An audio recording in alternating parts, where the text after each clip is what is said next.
JD and you were raising 2 kids. That was more than a full-time job. It was. I have 2 great sons. They're over there. It was. You just don't think about it like that. You know, you just think about, okay, what do I got to do today? So I just did what I had to do. So you took over as the CEO of Major Brands. At what point did you realize that you were going to face some major challenges with taking over as CEO and as a woman? So about 3 weeks after my husband passed away, I started getting phone calls from the distributors in the industry, and there's some very large distributors. We're single state, Missouri, but there's a distributor that's in 40 states. And they called and they let me know that they would be taking us out. Not like to dinner. They were taking us out of business. And they were kind enough to call and let me know. And they had my cell phone number, so it was very effective. So I got a lot of unsolicited advice, and I think it was very clear that early on that no one expected the widow, I was called the liquor widow, that's my nickname, that I would be able to do this. And so I was already in, before Todd passed away, we were in one series of litigation. We were in a residency requirement lawsuit. And then shortly after, I started getting phone calls saying, you'll never be able to do this, you can't keep the business, we're gonna come after you. And within months, within less than 8 months, on a March, this is another one of those refrigerator magnets, one day can bend your life. On March 5th, it was like 3 p.m. Central Time, 4 p.m. Eastern. Think about when the courthouses close on the East Coast. I get calls on my cell phone, and the one is from Bacardi on March 5th saying, Sue, we're going to terminate your business. We don't believe in the franchise law. We're done. I'm like, ooh, that's a problem, but I'm in law school, and when someone files a lawsuit, I took civil procedure. You call your lawyer. Like, I didn't have to know law. All I needed to do was know that I had to call my lawyer.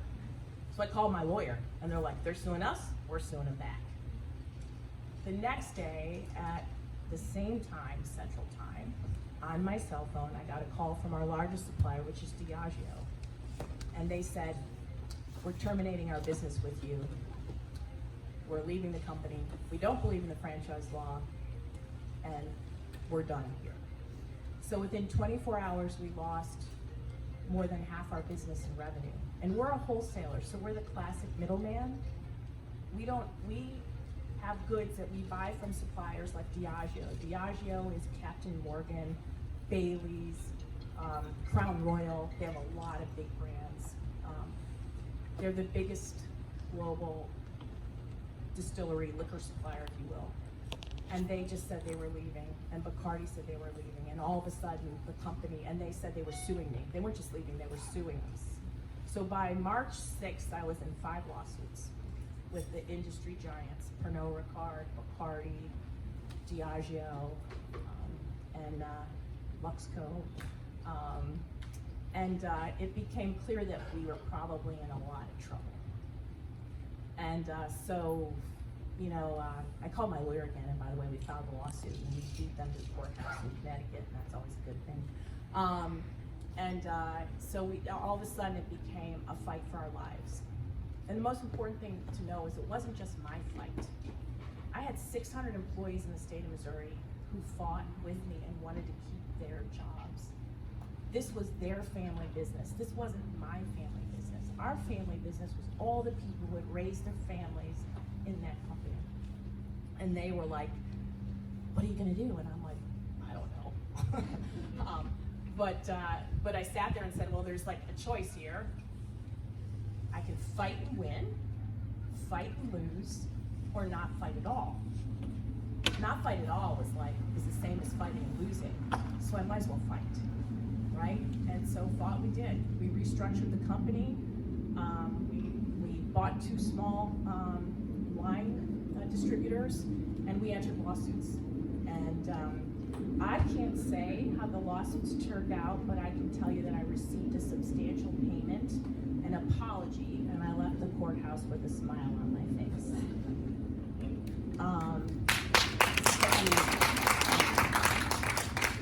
kept the business, we're back to 600 employees, we're back to the revenues we had back then. And in the interim, I bought 2 beer distributors in Florida, 2 Anheuser-Busch distributors. It's typically our statewide versus beer are for a county. You get appointed to distribute in a county. So I distribute beer in Miami-Dade County and Monroe County. And then I also have one for Deerfield Beach, which is kind of a county and a half in Florida. Wine and spirits is statewide. The laws are different around beer. The laws around liquor and beer are very interesting and unusual, and they're result of the 21st Amendment. When the 21st Amendment was passed, it's actually really interesting. But it was passed in a different way than any other amendment, very locally. And it was determined that each municipality could determine how they sold liquor. So states would determine how, what, if, when, anything with alcohol content was sold. And then it could go down to the county level. So you can have some states where you can't buy anything in a county and you can buy everything. And so every state's liquor laws are different. You can lead basically what I call for financial performance. You can lead for financial performance and some other objectives.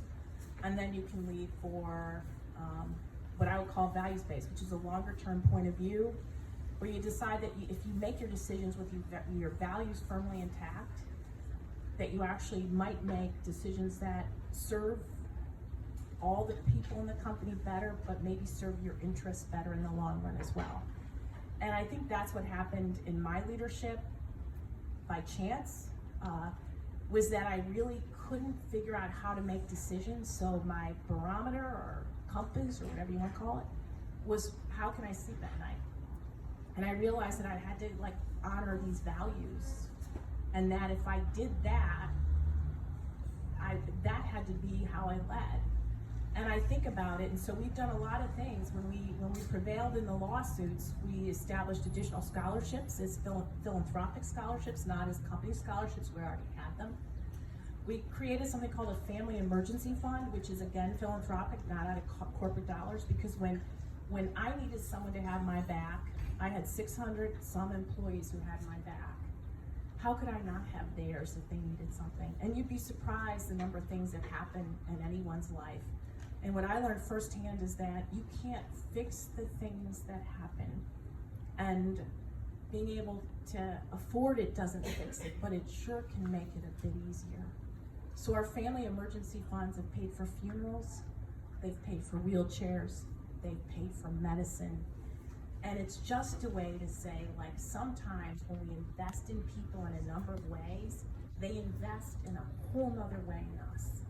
And I just think that's inherent, and I also think that I would attribute to any success I've had to the people who are in the company, who really work in the company. Remember, I know nothing about what I do. And how do you pay that back? You pay it back by valuing it. And it's not just things, it's valuing the people. I love the story that you told me about buying boots for the guys in the warehouse. You want to explain that?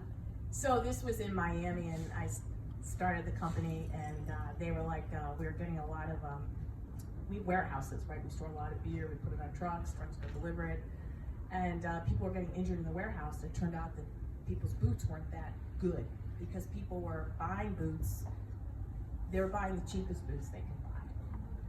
And as a result, we had workmen's comp and issues, and safety was important to us. So someone said, maybe we should pay for half the pair of boots.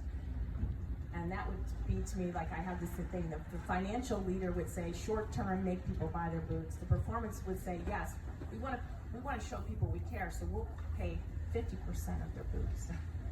They're still not going to buy the best boots. The values-based leader would say, we're buying your boots because we want to keep you safe, because we believe in safety, and because we believe in you. So we bought the boots. Now workmen's comp claims went to nothing on that issue. We saved money, and people knew we cared about safety. That's values-based leadership. Especially in a male-dominated one. Hey, I didn't have to wait in line.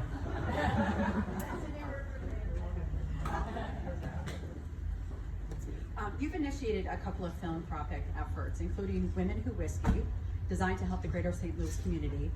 Tell me about your collaborative philanthropy efforts and the new foundation you started this year, the Clever Little Girl Foundation. So I believe in collaborative philanthropy, which really means I believe in liquor. So what we do is we try to find ways that we do what we do that helps market our product, but engages people in a different way. So we started this thing called Women Who Whiskey because a lot of people don't think women drink whiskey, but I think they do, don't you, Cheryl? So we created we were the first distributor to do their own private select barrel at Maker's Mark. And then we bought the barrel, we called it Whiskey for Good. We aligned with 4 nonprofits that were run by women, and we sold our whiskey, and we raised $300,000 with 1 barrel of whiskey. That's about, we sold about 180 bottles of whiskey. And what we did was we said, this is unique. We went to the distillery, we made our own blend, we put it together. Again, the first time this was done in the industry, and it became a benchmark. We've done some other things around free rides home. We partner with our suppliers and with ride service. Let's give, you know what the biggest drinking night of the year is? Yeah, night before Thanksgiving. So we give free rides home on the night before Thanksgiving. We give free rides home on, Amy wins something.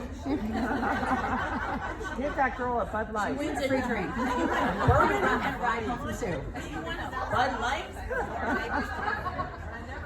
So we just have fun with it. It means involving a lot of people and just figuring different ways to do something fun that highlights organizations. We then took our barrel of whiskey and aged some beer in it, some craft beer, and we did Beer for Good and raised more money for that. So we just try to keep the ball rolling, and I'm known as the woman with the crazy ideas. So I just keep them coming. So the last word spoken to me by a frustrated industry competitor following my lawsuits was, I'll grant you this, you're a clever little girl. So I thought the best way to honor him was to have a foundation using some of the proceeds from his mistakes, shall I say, to create the Clever Little Girl Foundation, to do good work around inequity, systemic inequity, gender, racial. A lot in the world exists that makes it harder for some people to get ahead, and I know it firsthand, but I came from a very, privileged perspective, so I just want to figure out how I can do more to make it the playing field a little bit easier for others, because I know what it's like when it's uneven. So you are a sailing enthusiast. I know you have a boat. Did you start sailing in Buffalo? Hey, don't laugh. It's a lake, right? It's a great lake with a river and a lot of sailboats, people, but I did not sail there. No, I started sailing here. So my 2 sons sail. Well, I wanted them to sail, let's be truthful. Because I always wanted to sail growing up, and we would get different things, but I never had the opportunity. So I met some great people, the Turners, who are members here, and great friends who know this story so well, and they even showed up. But really, my son met their son. It's a great story because I think it's a great story. They met at Cape Cod Sea Camp, and they introduced themselves as best friends when I picked them up, and Trent was a member here, and his family were members, and they wanted to sail, and we joined. And then I thought, if my sons know how to sail, I should probably know how to sail, so I could catch them on the water. Yeah. That didn't really work out, but nonetheless, I decided I really liked it. And I liked sailing at Great Harbor. I liked the women's sailing program. I got to meet some great people who were supportive and nice throughout all the travails we went through, because we were members here throughout all of them. And I don't know, I decided to get a boat and to try to learn how to sail better, and I really like it.